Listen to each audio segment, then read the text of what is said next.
If you've been dealing with joint pain, low energy, skin issues, or that constant feeling of just not being at your best, there's a good chance chronic inflammation is playing a role. In the last video, we talked about what functional medicine is and why looking at root causes matters more than just treating symptoms. Today, we're going to get specific and look at 5 foods that have been shown to help fight chronic inflammation naturally, along with the science behind why they actually work. Welcome back to VitaRoot Health, where we simplify nutrition science and functional medicine research so you can make informed choices about your health. Quick reminder before we start, this channel is independent and not affiliated with any specific doctor, and everything we cover is for educational purposes only, not medical advice. Always check with your own healthcare provider before making significant changes to your diet. Now, let's talk about inflammation.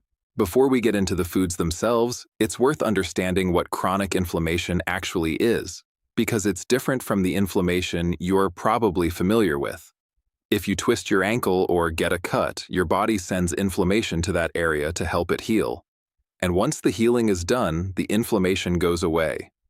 That's acute inflammation, and it's a good thing. Chronic inflammation is different. It's a low-grade, ongoing immune response that doesn't switch off, often triggered by things like poor diet, chronic stress, lack of sleep, or exposure to toxins.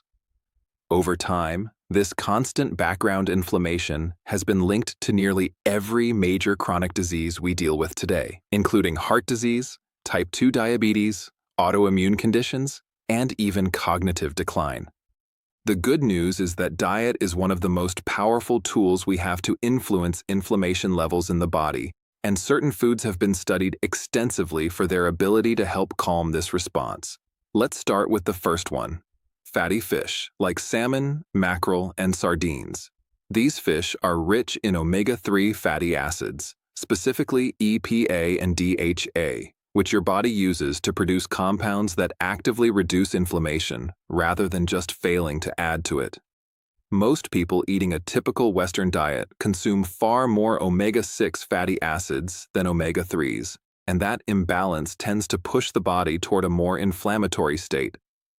Incorporating fatty fish a couple of times a week can help shift that balance back toward a healthier ratio.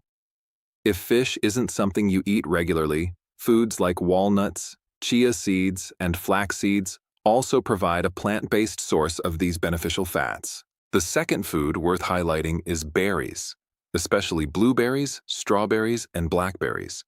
Berries are packed with antioxidants called anthocyanins, which are responsible for their deep color and also give them powerful anti-inflammatory properties. These compounds help neutralize free radicals in the body, which are unstable molecules that can trigger and worsen inflammation over time. Berries are also relatively low in sugar compared to other fruits, which matters because excess sugar intake is itself a major driver of chronic inflammation. Adding a handful of berries to your breakfast or using them as a snack is a simple, practical way to start incorporating this into your routine. The third food is leafy green vegetables, things like spinach, kale, and Swiss chard. These vegetables are loaded with vitamins, minerals, and antioxidants. But what makes them particularly valuable for inflammation is their high concentration of vitamin E and various plant compounds that help protect cells from inflammatory damage.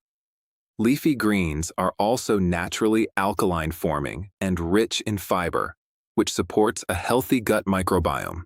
And since a large portion of your immune system actually resides in your gut, a healthier microbiome tends to translate into better regulation of inflammation throughout the entire body. Even something as simple as adding a serving of leafy greens to one meal a day can make a meaningful difference over time.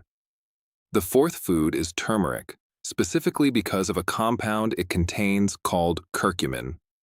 Curcumin has been one of the most extensively studied natural compounds when it comes to inflammation, and research has shown it can help block certain molecular pathways that trigger inflammatory responses in the body. One important detail here is that curcumin on its own isn't absorbed very efficiently, which is why turmeric is often paired with black pepper, which contains a compound called piperine that significantly boosts absorption. This is why you'll often see turmeric and black pepper combined in recipes, teas, or supplements. Adding turmeric to soups, curries, or even a warm golden milk drink is an easy way to work this into your diet consistently. The fifth and final food is extra virgin olive oil, a cornerstone of the Mediterranean diet, which is consistently associated with lower rates of chronic disease in research. Olive oil contains a compound called oleocanthal, which has been shown to have effects similar to certain anti-inflammatory medications, just at a much gentler level when consumed through food. Beyond that, olive oil is rich in healthy monounsaturated fats and antioxidants called polyphenols, both of which support overall cellular health. Using extra virgin olive oil as your primary cooking fat or drizzling it over vegetables and salads is a simple swap that can have a meaningful cumulative effect over time. Now, it's worth being clear that no single food is a magic fix, and eating these 5 foods occasionally isn't going to undo the effects of a diet that's otherwise high in processed foods, added sugar, and inflammatory fats. What actually matters is consistency and the overall pattern of what you're eating most of the time. Think of these 5 foods less as a checklist and more as a foundation you can build meals around. A simple way to start is by picking 1 or 2 of these and intentionally including them in your meals this week, then gradually building from there as it becomes a natural part of how you eat.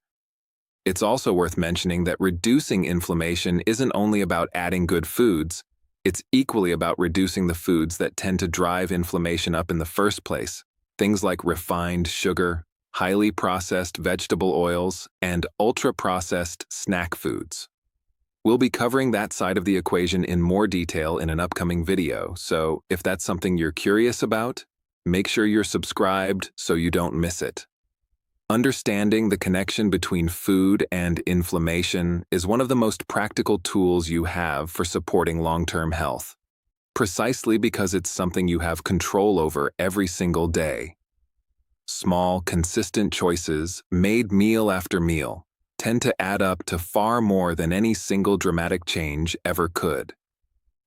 If this video helped you understand which foods can genuinely support your body in fighting chronic inflammation, take a moment to subscribe so you catch the next one, where we're going deep into gut health and why it might be the most overlooked factor in chronic disease.